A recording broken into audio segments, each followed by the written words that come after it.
skills and your preparation are truly admirable. My second point might be a little counterintuitive, okay? For those of you who go to law school, and that'll be some of you, but not all of you, you can't really refine your technical skills that much more. You'll develop them, okay, and you'll get better over the years, but what really will separate you as lawyers in the profession, whether you become prosecutors or defense lawyers or Wall Street titans or judges or things of that sort, will be your humanity and your ethics, okay? And it's hard to train people on humanity and ethics, but your parents and you have worked on that over the years, and don't ever lose sight of it, because it really is fundamentally the most important thing. When people are 30 years out of law school, no one knows what grade they got in civil procedure class, and no one knows exactly how brilliant their cross was 20 years earlier in the trial of the century. But their ethics and their humanity are what comes through in any situation, whether they're on a Supreme Court of a state, or whether the U.S. attorney for a district, or whether they're managing a law firm. So I would just encourage you, don't lose sight of those important things. And then finally, I just want to thank Furman. One of the finest lawyers I know in America is a man named Richard Cohen, who has a deep, deep connection to Furman, and I'm sure many people in this room know him. And I'm just very honored to have been here tonight, and you all did great honor to Furman, and many thanks to Furman for hosting. Well, I certainly echo all the comments previously made, so I'll get down in the weeds a little bit, because I agree with all the general comments, but one of the things that struck me was your use of the evidence. I thought that was just really creative and very, very effective, and I think both teams did a terrific job with that, so I really commend you on that. All right, we are back while they continue to give commentary in the round, and we have a very special guest on the phone who knows a little something about winning a national championship tournament, and that is All-American attorney and last year's captain of Harvard's national championship team, Zach Fields. Zach, say hello to everybody. Hi, Josh. Glad to be with you guys. My understanding is you've been watching the, I'm not doing this right, so I'm going to put the phone right up to the speaker. My understanding is you've been watching the entirety of this round at home somewhere in the Boston area, true? That's right. We're anxious to hear about, so Thank you, Judge. Definitely made for a fun experience for a lot of alums out there. Zach, let me ask you, you were in this position last year. Well, Yes, sir. I'm told that, Zach, I'm going to have to cut it short. We'll come back to you after the results. The results are out already. The Charleston School of Law for the spectacular Bell Tower Championship. One more round of applause for our host and sponsor.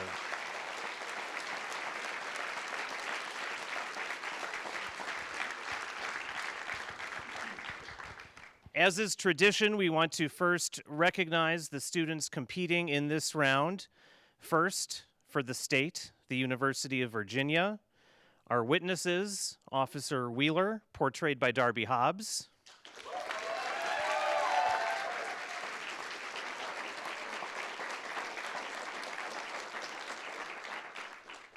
John Defoe, portrayed by Casey Schmidt.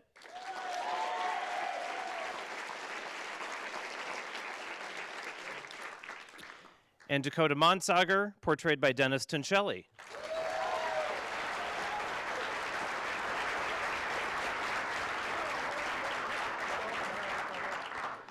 The attorneys for the people of the state of Midlands, Shrey Gupta.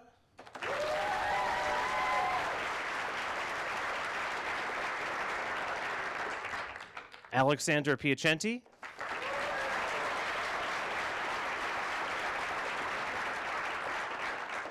And Kate Villani.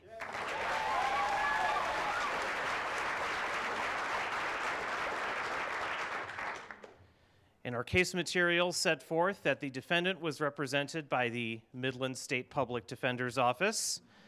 The witnesses they called, Mr. Fisher, portrayed by Patrick Doolittle.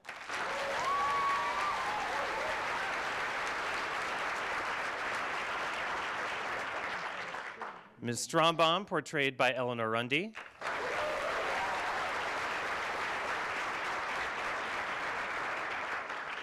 And the defendant, portrayed by Allison Durkin.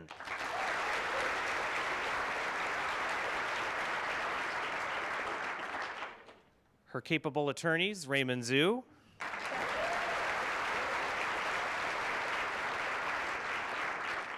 Sarah Cohen,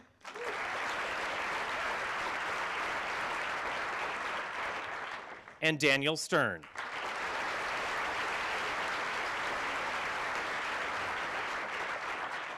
By virtue of competing here in the final round. What school? I'm sorry. All of you are from Yale University.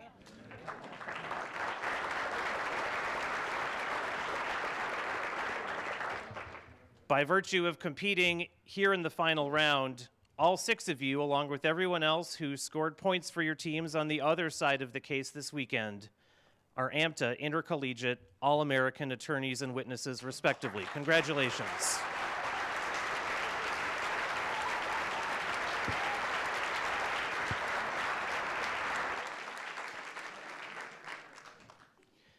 Each year, the American Mock Trial Association presents the Richard Calkins Award, named in honor of AMTA's founder, to the championship team of the Intercollegiate Mock Trial Championship. And it is my great honor to announce that by a verdict of 11 to 3 to 1, your 32nd national champion is Yale University.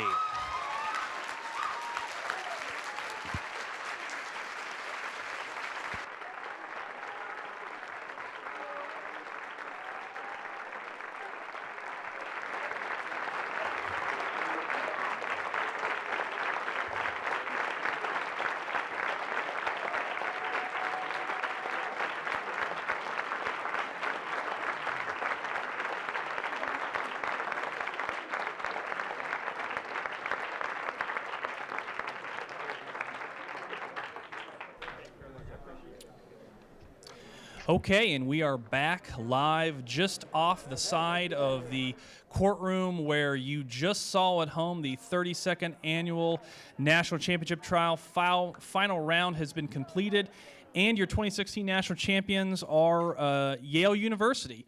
I am here alone, but in spirit over the phone is my co-host right now, is last year's captain of the national championship team, someone who knows a lot about mock trial, and that is Zach Fields. Zach, are you still on the line?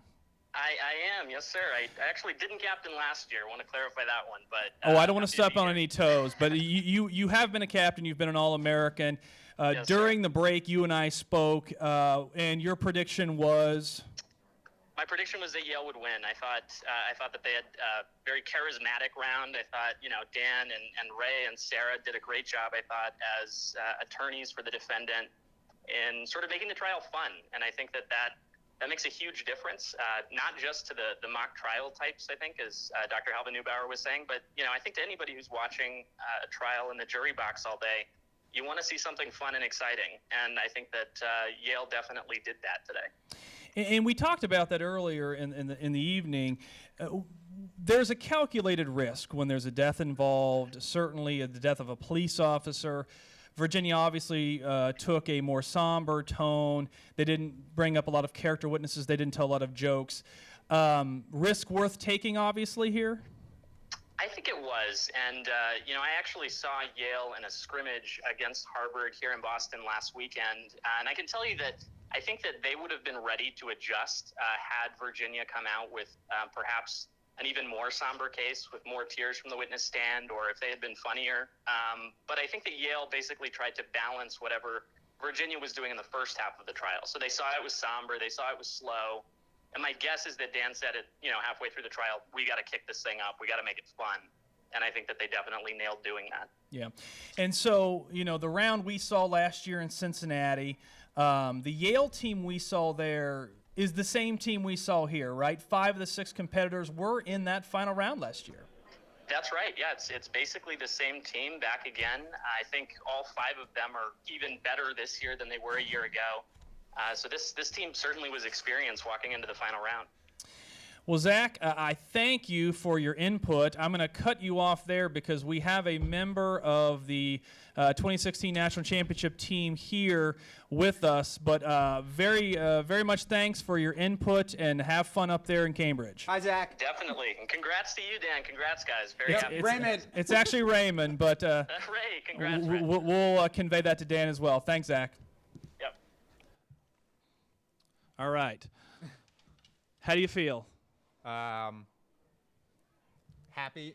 I don't really know how else to describe it. Couple of questions right off the bat. Number one, we were all in Cincinnati last year. I was sitting right up there. Not winning last year, of course, to Zach's team in this kind of famous Harvard-Yale matchup. What's the impetus? What's the inspiration to come back and win this year? I guess it's kind of just like finishing what we started. Last year we didn't graduate anybody. Nobody on the team was seniors. And so I think going in, we really felt like, you know, we were the team to beat, and we felt that we had the confidence. And if we had the confidence that we could really put in the work and hopefully things work out, avenge the loss, so to speak. Okay, well, you certainly avenged the loss. You didn't beat Harvard, Right, but you of beat course, another of team course. with a very, very great pedigree in mock trial. Let me ask you this. The buzz before this weekend was, wow, there seems to be a lot of defense bias, or excuse me, prosecution bias. Right. The defense didn't have a whole lot of great facts to run on. You got to call the defendant. And yet, you folks won the coin toss, right? And we you did. went defendant. Yes, we did. Why? I think, first of all, I think our team in general, just from my experience, at least in the past 4 years, our team has had a general bias towards the defense, both in this case and in the case a couple of years ago where there was Whit Bowman and the conspiracy theory. We think defense is nice because it kind of gives you the chance to hijack the trial, so to speak, point out things that they're not really, especially in a case like this where we're able to blame someone else. It gives us a little bit more command, and it makes it sound a little bit more persuasive because we're bringing up this thing that the state hasn't been really telling you about. And based on the trial, I think going into the tournament, I would have expected that we would have done prosecution as well. But just based on the 4 trials that we did, I think we were a little bit more comfortable in the 2 defense trials that we did than in the 2 prosecution trials.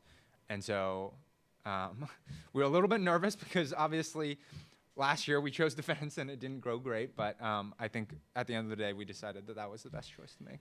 Did you feel out there before the round, during the round, that you were at an advantage having this 5 of the 6 same people that presented in this round presented last year? Did you feel like you had an advantage over Virginia? I don't know that. I think going in we were expecting them to be a really great team, and they were a really great team. I don't think there was any point in the trial where we were confident that we were going to win or anything like that. I think certainly it helped that we had the people that we were bringing back because they're all excellent. But at no point I think where we felt like we had a strong advantage. Were you more nervous last year or this year competing? I think this year. I think last year, at least for me going in, you know, we hoped to do well and we knew that we were very good, but I think that it certainly was sort of a surprise to some extent that we did that well and ended up going to the final round. And so I think there, especially because last year Harvard was kind of like the favorites, Sure. right? And so we obviously wanted to win, but didn't feel as much pressure here. I think if we would have lost here, it would have been all the worse because it's like the same thing over again. It's for me and Daniel and Allison, our last years competing. And so we really wanted to make sure that we took advantage of the last opportunity. And you know, let's be honest, you folks probably were the favorites this weekend, so you had that kind of on your shoulders. Yeah. Let me ask you a couple of things that came up during the round that we were talking about in here. Number one, you took a little bit of a risk calling character witnesses, telling jokes in a case where there is someone who is deceased. Right. Was that something that was discussed at length, or did you just say, the heck with it, we're gonna be funny and entertaining, and we're gonna put on a show? Sure. I think that was certainly a concern. It was one of the major concerns that we had, and we actually had discussed that. So for Fisher, I think the witness itself wasn't particularly, we didn't try to make it that funny. There were a couple of jokes, but that was mostly put in to establish him as a character in terms of the kind of person that he is. With Strombaum, obviously, there was a lot more jokes, but we had discussed that if we felt like the tenor of the trial was that it was particularly serious, that we would cut some of those. I think in today's trial, when they called Mansaker to the stand, who was kind of a funnier witness. He was. I think that solidified for us that the tenor of the trial wasn't going to be completely serious all the way through, and then so we decided just to go for it. I'm being told off camera that you are being requested. Raymond, congratulations. Thank you very much. Job well done.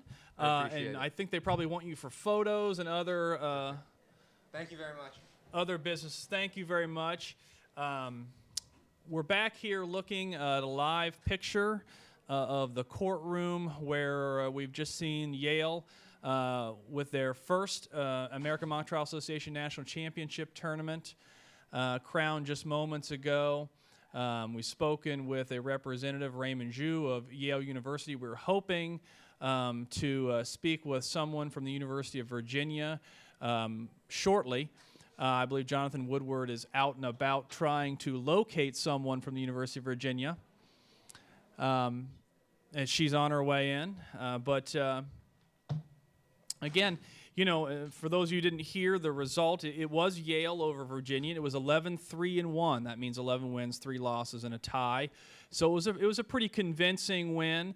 Obviously, at the end of the day, some of the concerns that both Jonathan and I discussed, and Dr. Glenn Halva-Neubauer, it was the first thing out of his mouth was, you know, what about those impeachments? And that's certainly something that I'm going to ask Virginia their thoughts on. And we have a Virginia representative here coming into the room. Hi there. Hi. Joshua Leckrone. Hi, Katie. Katie, double All-American this year, Yeah. attorney and witness. Yeah, So it's been a good weekend. it really has. It's been Okay. a great, I guess, 4 years because now I'm done. You're a senior, much like we just heard the entirety of the Yale bench is a senior, Okay. is filled with seniors. Yeah. They brought everyone back from last year. None will move forward as they're all graduating. So a fantastic weekend for you, a fantastic weekend for Virginia. This is obviously the first time you've competed in a national championship final round. How did you feel out there? It was really fun. For whatever reason, I felt a lot more relaxed than the actual, I guess, rounds this weekend because, at a certain point, it's like you made it this far, just enjoy it. There's nothing left to do. Exactly. It was almost like a scrimmage. Couple quick questions. Number one, before you find out that you're in the national championship final round, or before the coin toss, what side did Virginia want to go? We actually did want to go to prosecution, Okay. so yeah. And what was the strategy behind that? Was there something specific, a witness you liked, an attorney call lineup you liked? Why prosecution? It was probably a couple different things. I think we just liked the way that our prosecution case worked. Prosecution case worked. It's okay. It's live. It's It's been a long fine. day. It's fine. No, it was. I think we liked the way our prosecution case fit together. It was in some ways easier to tell a story than it is on the defense side, at least for us. So, we were pretty happy to do that. Now, I heard a rumor that you all actually scrimmaged Yale We did. before We did. this weekend. We did. On these same sides. No, it was actually opposite sides. Did that play into your decision to want to go prosecution? It really didn't. I think what you have to do is really look at the people and the roles that we had, the case we put together, and either way, we've had teams scout us, we've scouted teams, so it's something that happens. You have to be prepared that whatever side you hit someone on, they've seen your case already. So that wasn't a huge factor in that. A lot of talk during the round about the impeachments. There were 2 impeachments. TAB Director Woodward and I thought there could have been a third impeachment of the defendant. Are you at all surprised that those impeachments obviously didn't carry more weight with the judges? Impeachments are so tough because some people look at them and they think like, oh, there's an affidavit in the witness's hand, that has to be bad. But Yale did a great job of really defending themselves. Not to be cheesy about that, but they did a really good job of kind of fighting them off. So I don't know, some scorers will probably see bad impeachment, but some will probably see, oh, okay, like they held their own, so that was good. The impeachments were so, at least you felt that they were so important that they were actually brought up in closing argument. So we actually had this conversation. Will they bring them up during closing arguments? You obviously thought that they were, some pretty substantive facts to Yeah. impeach on. I can tell you that a lot of people on the internet agreed, and some of our folks tweeting at us and talking about us on Facebook. Any regrets? Anything you would have done differently in there? I really can't say I do have any regrets about that. I mean, it was my last round ever, so just put it all out there, and it was a lot of fun. That you did. It's a good way to go out. I'm once again being told I have to wrap up. I'm very wordy. I'm sure they need you out there for some purposes, but thank you very much, Katie. Congratulations, Thank you. especially on your All-Americans, your double Thank you. All-Americans. And thanks for coming and talking to us. Thank you. We will wrap this up here. I'm being rejoined by my broadcast partner, Jonathan Woodward. And Jonathan, I will tell you what you missed in the interim as we spoke with representatives of both teams. We had a conversation with Zach Fields. Dr. Halva Neubauer came in. The general consensus was, and you and I talked about this ahead of time, everyone kind of thought Yale was gonna take this one. It wasn't really as close as we had anticipated, but do you have any final thoughts on the results? Well, it just seemed like, let me put it this way. I have now seen the past 9 final rounds, and it seems like whichever team has more energy in the round tends to be victorious. 2 of the folks who were on our final round panel, Jonathan Hartsfield, Bryce Rucker, they were on the 2009 Northwood team that won the championship. Very similar to this. They were very high energy, very dramatic. Their opponent, George Washington, very calm, very clinical. Their Northwood took all 5 ballots. And I think you can see that in a lot